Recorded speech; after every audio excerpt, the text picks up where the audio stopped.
Most of you probably already know the power of Copilot 365 in Teams meetings, but not everyone is aware of how Copilot can also be helpful in creating or correcting messages to be posted in Teams channels.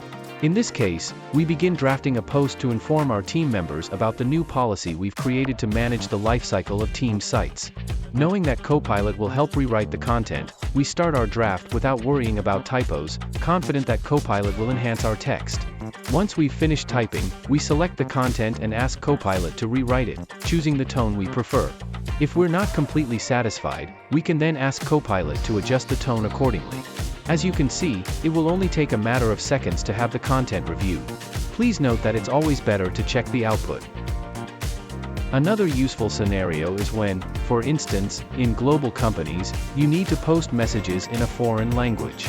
In this case, Copilot automatically detects the spoken language, corrects, and rephrases your post, as we demonstrated in this example with the German language.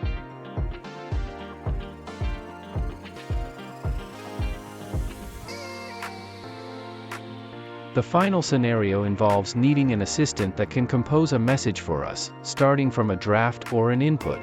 This is particularly useful when we need to inform our colleagues about a project advancement or on an incident like in this example. In such cases, Copilot proves to be extremely effective, as it can generate a comprehensive message from a brief text input.